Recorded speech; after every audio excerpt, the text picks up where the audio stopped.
So I hope सब लोगों ने सोलो लेवलिंग का सीजन 1 देख लिया होगा, जो कि एंड हुआ था जिन की शैडो आर्मी के साथ। सो यहाँ पे हम फर्स्ट टाइम जिन की शैडो आर्मी को एक्शन में देखेंगे, जहाँ पे जिन फाइट करने वाले काफी स्ट्रॉन्ग ओपोनेंट से। सो भाई वीडियो को शुरू करते हैं बिना किसी देरी के। लेकिन अगर तुम्हें ऐसी और वीडियोस देखनी हो तो भाई चैनल को सब्सक्राइब करना मत भूलना। सो शैडो लॉर्ड बन के अपनी फर्स्ट शैडो आर्मी गेन करने के बाद जिन यहाँ पे थका हारा सोया पड़ा था, लेकिन तभी उसको उसकी बहन का कॉल आता जो कि उसे याद दिलाती कि उसको उसके पीटीएम में जाना है। तो जिन यहाँ पे फटाक से उठता है और जाने की तैयारी करता, लेकिन पहले जिन विजिट करता है बैंक में, क्योंकि आखिर भाई जिन पे अमीरी जो आ गई है। तो यहाँ पे उन्हीं पैसों को यूज करके वो शॉपिंग वगैरह करता है और सीधा जा पहुंचता है अपनी बहन के स्कूल पे, जहाँ पे भाई लड़कियां तो छोड़ो, टीचर्स के भी मुंह खुले के खुले रह गए कि ये हैंडसम बंदा कौन आ गया अपने स्कूल में। बट वेल जिन फिर मिलता है अपनी बहन की टीचर से, जो कि कहती कि तेरी बहन तो बहुत बढ़िया स्टूडेंट है, उसके बारे में कोई भी शिकायत नहीं है, लेकिन उसको बात करनी है उसकी बहन की दोस्त के बारे में, जो कि रिसेंटली एक ई रैंक हंटर बनी है, जिसके लिए उसने स्कूल भी आना छोड़ दिया है। तो वो चाहती है कि जिन उससे बात करे, क्योंकि जिन जानता है कि हंटर को क्या क्या सहना पड़ता है और क्या क्या करना पड़ता है सरवाइव करने के लिए। वैसे तो जिन को कोई मतलब नहीं था, लेकिन क्योंकि उसकी बहन की दोस्त है, ऊपर से ये वही लड़की थी जो कि भाई जिनकी रेड पार्टी में पहले जुड़ी थी। जिन उससे मिलता तो है, बट वो उसे रोकने के लिए नहीं आया, बल्कि उसे ट्रेनिंग देना चाहता है कि कैसे वो डंजन के अंदर सरवाइव कर सकती है। और इसके लिए जिन व्हाइट टाइगर गिल्ड की एक सी रैंक डंजन को क्लियर करने की रेड में उसके साथ शामिल होता है। लेकिन यहाँ पे कहानी में आ गया एक बहुत बड़ा ट्विस्ट, क्योंकि जो डंजन वो सी रैंक का समझ के एंटर किए थे, वो तो भाई रेड गेट में कन्वर्ट हो गया और सारे लोग उस डंजन के अंदर जा फंसे, जिसके अंदर से बिना बॉस को हराए बाहर आना इम्पॉसिबल था। ऊपर से एक रेड गेट की डिफिकल्टी लेवल 1 ही होती है। सबको यहाँ पे यही लगा कि अंदर गए हंटर्स का सरवाइव करना नामुमकिन है, क्योंकि बाहर बीता 1 घंटा, डंजन के अंदर का करीब 1 दिन होता है। बट वेल डंजन के अंदर अपना संग ड्रिप वो भी गया है, तो डरने की क्या बात। यहाँ पे हम देखते हैं कि सारे हंटर्स किसी बर्फीली एरिया में पहुंच गए हैं, लेकिन तभी सडनली हंटर्स के ग्रुप के ऊपर कोई भाई आइस एरो से हमला कर देता है, जिससे एक हंटर की तो भाई खोपड़ी जम गई, लेकिन जिन ने तो एरो को अपने हाथ से ही रोक लिया। यहाँ पे हमला करने वाले थे आइस एल्फ। नहीं यार, वो एल्फ नहीं है जो कि क्यूट से हमने स्टोरी में देखे हैं, जिनके ऊपर लोग सिम्प करते हैं, बल्कि ये तो उनके एकदम अपोजिट खून के प्यासे क्रिमिनल्स जैसे लोग हैं। यहाँ पे हम देखते हैं कि व्हाइट टाइगर गिल्ड का ए रैंक का हंटर किमचुल सब लोगों को भाई 2 ग्रुप्स में डिवाइड कर देता, जहाँ पे जो सारे स्ट्रॉन्ग लोग थे वो उनको अपने ग्रुप के अंदर ले लेता है, और जो सारे वीकलिंग्स थे उनको भाई मरने के लिए छोड़ देता, क्योंकि उसे लगता है कि ये सारे लोग डेड वेट बनेंगे। और वीकलिंग्स के ग्रुप पे अपना जिन भी था। ये 2 ग्रुप सब अपने अपने रास्ते चल दिए। जहाँ पे एक बी रैंक की जो मेज थी, वो तो भाई जानबूझ के जिन के ग्रुप के साथ आ गई, क्योंकि उसे लगा कि जिन के साथ रहना ज्यादा सेफ होगा, जिसने उन एरोस को ना सिर्फ अपनी तरफ आता हुआ देखा, बल्कि बेयर हैंडेड उन्हें रोक भी लिया। Well nice decision my girl, तू जिंदा रहेगी। जिन का ग्रुप घने जंगलों के अंदर ट्रेवल करता है, ताकि वो लोग उन आइस एल्फ से सेफ रहे, क्योंकि जंगल का इलाका आइस बियर्स का था, तो उन लोगों को बस बियर्स का सामना करना पड़ेगा। And in the main time, क्योंकि भाई डंजन के अंदर ठंड बहुत थी, तो यहाँ पे जिन अपनी इन्वेंट्री के अंदर हाथ डालता और सबको गर्म कपड़े पकड़ा देता है, जिसको देख के सब लोग शौक रह गए कि क्या ये बंदा स्पेशल मैजिक को भी यूज कर सकता है। लेकिन इसी चौंका चौकी में वहां पे एक आइस बियर आ गया, जिसका भाई साइज काफी ज्यादा बड़ा था, जिसको देख के सब लोग शौक रह गए। लेकिन अपना जिन वो तो भाई उसे एक ही गुस्से में ढेर कर देता। एंड ही वाज लाइक, अगर तुम्हें जिंदा रहना है तो मुझे फॉलो करो, बट इसके बदले मेरे से कोई कुछ नहीं बोलेगा, कोई कुछ नहीं बोलेगा। जिन का ग्रुप अब बढ़िया से जंगल के अंदर मंगल करने लगा। आई मीन आग जला के खाना पीना एंजॉय कर रहे, और अपना जिन वो तो भाई डेली क्वेस्ट पूरा करने के लिए चले गया, क्योंकि अगर वो पेनल्टी एरिया में गया फिर तो भाई इन सब लोगों का जिंदा रहना काफी मुश्किल है। जिन यहाँ पे अपने डेली क्वेस्ट के साथ साथ आसपास के एरिया के बियर्स को मारने का भी डिसाइड करता है। And first time Jin unleash करता है अपनी शैडो आर्मी को, जो कि एक एक करके सारे आइस बियर्स को काट रहे, मैजिशियंस भाई उन्हें जला रहे हैं। जिनकी आर्मी डैमेज भी हो रही, तब भी वो मैना को कंज्यूम करके वापस से हील हो जा रहे हैं, और ऐसे ही आइस बियर्स का भाई नंबर धीरे धीरे कम होते गया। बट वहां पे फिर आ गया आइस बियर्स का बॉस, जिसको बस देख के ही समझ सकते हैं कि बॉस बनने के लिए ना जाने इसने कितनी काउंटलेस बैटल लड़ी होंगी, ऊपर से इसका मैसिव साइज।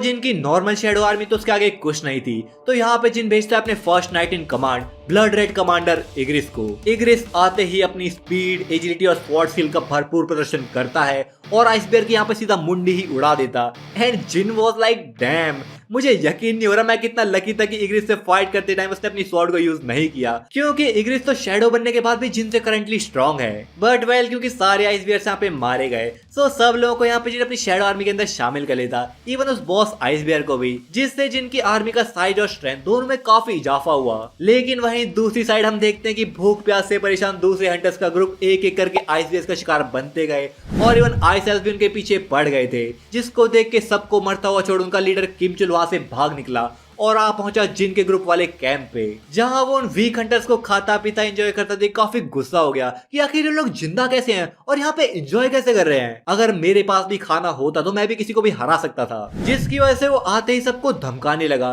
बट जिन उसके पीछे से आता है और उसके सर पे एक टपली मारता, जिससे भाई बंदा बेहोश। जिन वाज लाइक साले तू ही इन्हें मरने के लिए छोड़ गया था और यहाँ पे आके बकचोदी कर रहा है, ऊपर से अपने साथ मेहमानों को भी ले आया। जहां हम देखते कि आई सेल्फ का एक पूरा ग्रुप शेल्फ किल को यूज करके छुपा हुआ था और इस टाइम तो वो अपने लीडर के साथ आए थे और इन आई सेल्फ का एक्चुअल नेम है याकी। सो यहाँ पे याकी का लीडर अपने आप को इंट्रोड्यूस करता है और कहता है कि मेरे इस बंदे ने मुझे बताया ये काफी इंटरेस्टिंग फेलो हमारी टेरिटरी में एंटर किया है। बट उसके बाद खत्म करने से पहले ही जिन दबाई सोल्जर की मुंडी उड़ा देता जिसकी तरफ वो पॉइंट कर रहा था और कहता है तुझे कुछ और बोलना है या फिर हम लड़ना शुरू करें। याकी का लीडर भी like amusing, very amusing. But भाई अगले ही मूवमेंट में जिन उसके ऊपर भी अपने डैगर से अटैक कर देता, लेकिन यहाँ पे याकी का लीडर भी एक आइस डैगर को निकालता है और उसका अटैक को इजीली ब्लॉक कर लेता और कहता है हम दोनों को फाइट करने की कोई जरूरत नहीं है क्योंकि तू एक ह्यूमन नहीं है। क्योंकि कंटिन्यूअसली हमारे माइंड में एक आवाज गूंजती रहती है, kill the humans, kill the humans. But तेरी प्रेजेंस में ऐसा कुछ नहीं है, सो तू एक ह्यूमन तो बिल्कुल नहीं है। सो एक काम कर, अपने पीछे ह्यूमंस को मुझे सौंप दे और फिर तू अपने रास्ते और मैं अपने रास्ते। सो ये सब सुन के जिन को रियलाइज होता है कि मे भी एक प्लेयर होने की वजह से ये लोग उसे ह्यूमन में कंसीडर नहीं कर रहे। सो वो उनसे और इन्फॉर्मेशन निकलवाने का ट्राई करता है, लेकिन जो सिस्टम है वो बार बार उसकी बात को काट रहा था। वेल सो जिन ऑब्वियसली इस ऑफर को डिक्लाइन कर देता and he is ready to fight. लेकिन यहाँ पे याकी का लीडर कहता है तू आखिर हमसे फाइट कैसे करेगा, तू तो अकेला है और मेरे पास पूरी फौज है मेरी, यू आर क्लियरली आउट नंबर्ड। जिन भी लाइक आउट नंबर्ड। और तभी जिन की पूरी शैडो आर्मी हंटर्स के बीच से निकल के आती है and everyone was shocked. Shadow army versus याकी की बैटल शुरू आती and everyone was fighting for their life except अपने जिन की शैडोज, वो तो भाई मैना को कंज्यूम करके वापस से रिजनरेट कर सकती हैं। सो याकी के ऊपर उनका ज्यादा दबदबा था, लेकिन यहाँ पे प्रॉब्लम थी याकी का बॉस। आई गेस नाम नहीं बताया ना मैंने तुम्हें उसका। सो हिज नेम इज बारुका, जिसके आगे जिन की शैडोज भाई कुछ भी नहीं थी। इवन अगर जिन और इग्रिस मिलके भी उससे फाइट करते तब भी उसे हराना काफी मुश्किल था और ये बात भाई जिन अच्छी तरीके से जानता है। पर तभी जिन के खुरापाती दिमाग में बहुत क्रेजी आइडिया आता है। सो जिन अपने पास पड़ी स्वॉर्ड को जानबूझ के भाई लात मार के किम चुल के पास फेंक देता और जिन यहाँ पे भिड़ जाता है बारुका से। जिन यहाँ पे डबल डगर स्टाइल को यूज करके बारुका को मारने का ट्राई करता, लेकिन बारुका उसका अटैक्स को इजीली ब्लॉक कर लेता और जिन को एक तगड़ी नी किक मारता है जिससे जिन काफी पीछे जा गिरा। बट तभी यहाँ पे जिन के मैजिशियंस बारुका के ऊपर फायरबॉल्स बरसा देते हैं, लेकिन जिन भी जानता था कि इससे उसे ज्यादा फर्क नहीं पड़ा होगा और वो खुद कहता है कि कितना टाइम मुझे वेट करवाएगा,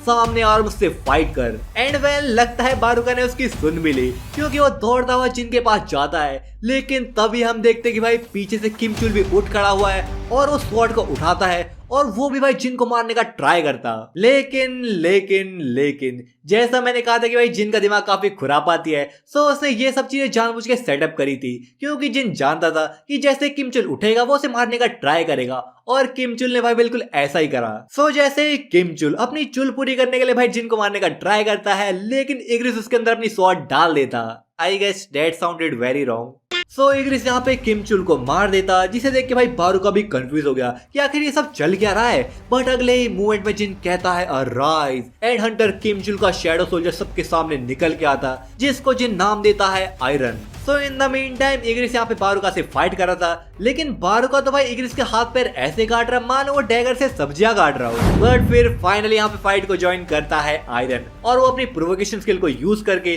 बारुका का ध्यान भाई अपनी तरफ भटका देता, जहाँ पे बारुका भी आयरन की शील्ड के ऊपर कूद पड़ता है और अपने डैगर्स के अटैक बरसाता है और कहता है कि ये इकलौता स्लोपोक मेरे आगे क्या कर लेगा। सो जिन भी like how about 3 versus 1 then, जहाँ पे जिन, इग्रिस एंड आयरन तीनों मिलके बारुका के ऊपर एक के बाद एक अटैक्स की बारिश कर देते, जिसे भाई बाकी सारे हंटर दूर से देख रहे थे एंड दे वर शॉक्ड। वो सोचे कि क्या हम सपना देख रहे हैं कोई, एंड दे वर लाइक ऐसे कौन फाइट करता है भाई, क्योंकि इस फाइट का लेवल तो भाई एकदम अलग ही था। बट क्योंकि अब ये 3 वर्सेस 1 की फाइट हो गई थी, तो जिन अपने डैगर से बारुका को स्टैब करने में कामयाब भी होता और उसके स्पेशल इफेक्ट ब्लीड और पैरालाइज कुछ सेकंड तक भाई काम भी करते हैं। बट क्योंकि बारुका का जो रेजिस्टेंस था वो काफी ज्यादा हाई था, तो इससे उसे ज्यादा फर्क नहीं पड़ा। एंड बारुका कहता है तू तो ट्रैश है ही, लेकिन तेरे जो अटैक्स हैं वो भी तेरी तरह ट्रैश हैं। बट जिन भी लाइक अबे साले एक बार नजर घुमा के तो देख, जिन सोल्जर्स पे तुझे इतना प्राउड था वो कैसे जमीन में पड़े हुए हैं और अगली बारी तेरी है। सो जिन फिर अपने डैगर को बारुका की तरफ फेंकता है, जिसे देख के बारुका थोड़ा कंफ्यूज हो गया और हंसने लग गया